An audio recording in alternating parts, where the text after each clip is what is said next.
এটাই কুয়াকাটার শুটকি পল্লী নামে পরিচিত। এটা সাগর থেকে মাছ ধরে এসে এখানে শুকানো হয়।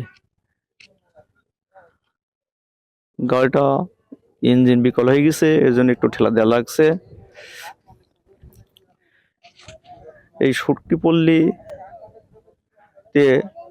যত লোক কাজ করে সবাই দিন হাজিরা হিসাবে।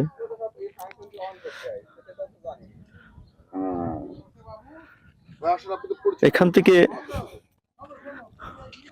এই যে আপনারা দেখতে পাচ্ছেন এটা হলো কাচকি শুটকি। এটা এই যে আপনারা দেখতে পাচ্ছেন কাচকি শুটকি, এর সেন্ট খুবই সুন্দর। সেন্টের জ্বালায় আমরা এখানে থাকতে পাচ্ছি না। আর এদিকে দেখতে পাচ্ছেন লোট্টা শুটকি আছে, এটা মূলত শুটকি পল্লী। আপনার প্রিয় কোনটি? আমার লোট্টা শুটকি সবচেয়ে বেশি ভালো লাগে।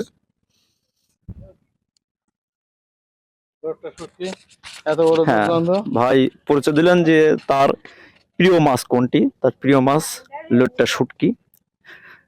অনেকে এক একজন আছে এক একটা তার প্রিয়, একই ব্যক্তির সবগুলো প্রিয় হয় না, তেমনি একই ব্যক্তি সবার প্রিয় হয় না। আমি আসছি এবার দিয়ে কোকাটা আসলাম 6 বার। আর আমার সামনে আছে আমার বন্ধু দিলু আসছে এবার দিয়ে 14 বার। 1998 সাল থেকে 26শে নভেম্বর আমার জীবনে প্রথম। প্রায় প্রতি বছরে আমার জীবনে আসা হচ্ছে। আমি একটু ঘুরে বেড়াই, এতে আমার খরচ হয়, ওইটা কিছু মনে হয় না। এখানে আসলে আমার জীবনের তৃপ্তি আসে যায়। ঠিক আছে, আপনারা সবাই আসবেন। এইভাবে কি আসলে আসা সম্ভব যে একই ব্যক্তি একই জায়গায় 14 বার বেড়াতে আসে? আপনারা কি মনে করেন? কমেন্টসে জানিয়ে দিবেন। আমাদের শুটকি